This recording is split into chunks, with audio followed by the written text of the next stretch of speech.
Okay, time for some man time. Immature self-preservation. What is it? What does it look like? What does it do? Well, when I had immature self-preservation, I didn't know what it was. I didn't know how I got it, where I learned it from. As I matured, I began to realize I got that shit from my mother, my grandmother. You know, the broads who raised and reared me. They didn't really raise me, they lowered me. Yeah. I had been seeing it all my life, I just didn't know what it was. So let me see if I can show you. When a mother defends her children as infants, he's a baby, she's a baby. She's essentially saying, I don't want anyone to dislike my baby. Sometimes the person is not disliking your baby, they're just correcting your baby or teaching your baby or training your baby or trying to be a better demonstration or example to your baby. But as the mother does not want to upset the baby at all. Why? Because when the baby starts to cry, the mother sees the tears as pain. The mother sees discomfort as pain. Why? Because it is her natural state to be a self-preserving beast.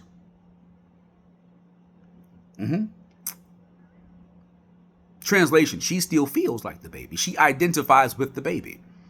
Tears and crying to her registers as pain. You see? So she doesn't want the child to cry, because she doesn't want the child to be in pain or discomfort. Although everything in life grows from pain and discomfort, it gets better from pain and discomfort. You don't learn how to stop. You don't learn how to walk. You learn how to stand up and balance. You learn how to stop falling, essentially. You don't learn how to ride a bike. You learn how to pedal and steer without falling. You learn how to balance without falling. When you're a virgin, when somebody pops that hymen, it hurts. Yeah, everything you learn to do and learn to love, you do it through pain. When you start using knives, eventually you'll cut yourself, which teaches you to pay more closer attention. Hell, when you're growing up, your bones ache sometimes because you're growing, you're stretching. Everything in life develops in pain. But your mother's going to prevent you from feeling that pain if she can. Ultimately keeping you in the infant state of mind. Ultimately teaching you how to operate and do things that you did as an infant continuously. She's going to want to tell you what to do as opposed to you learning what to do. Because learning what to do means you have to be subjected to pain and discomfort and unwant. Yeah, life. She's going to teach you to do the opposite of life. Yeah. So you're going to see the world through her lenses, not your own. She's going to tell you that the things that you see that you don't like about her are not true.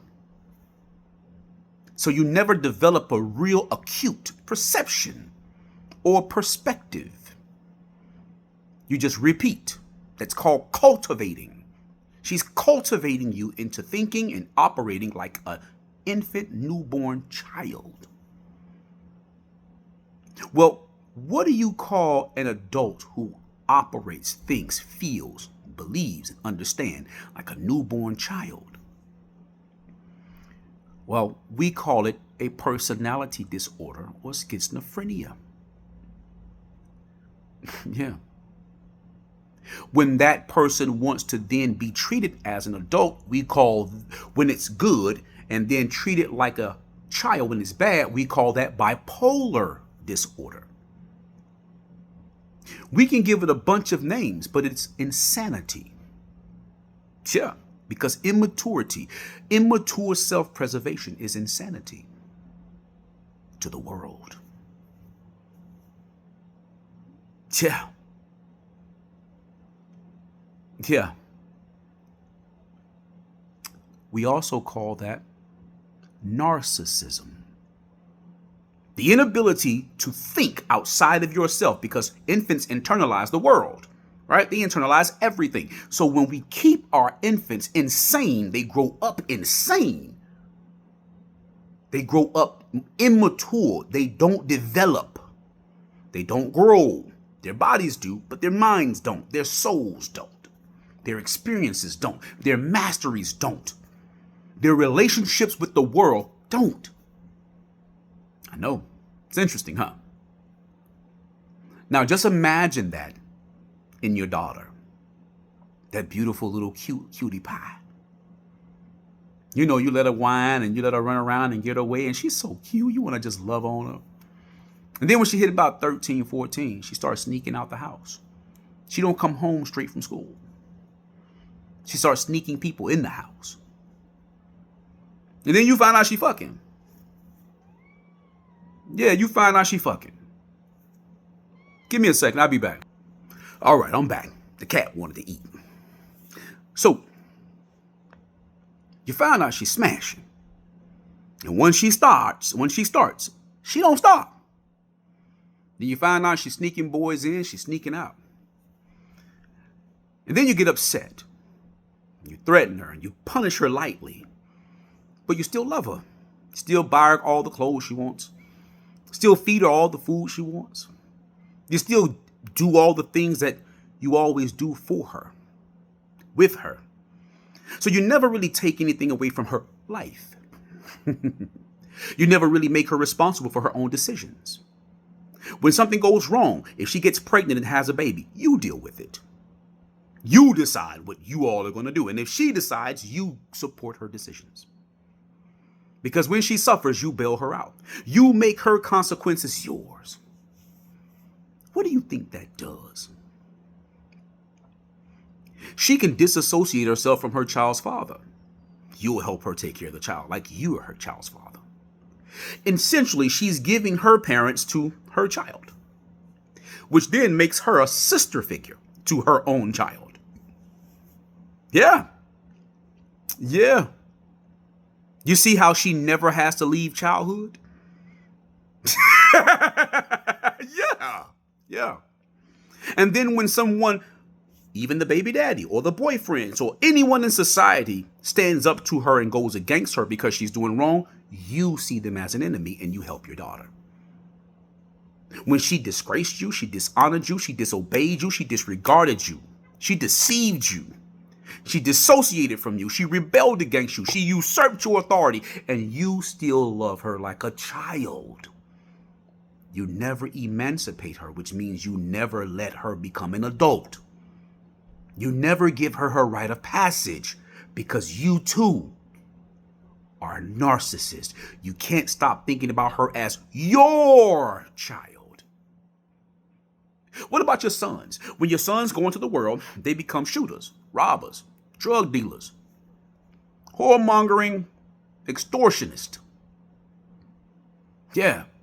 Your son can have bodies, can be a chain gang vet. He can smoke, snort, and shoot dope. He can drink his dope. He can steal from you.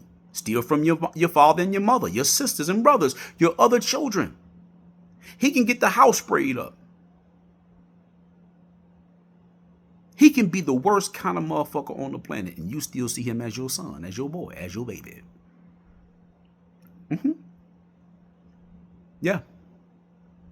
He goes against everything that you told him, and you can't stop seeing him as that child state, as that little infant, as that toddler. You cannot change your perception of him, which means you care more about him than you do about the family, than you do for the family. You care more for him than you care for the family. You care more for him than you care about for your family name. You care more for him than you care for your society. No wonder society is so fucked up. Because we're letting insane, newborn minds, natural minds, control and dictate the mature, sane world. But what do I know?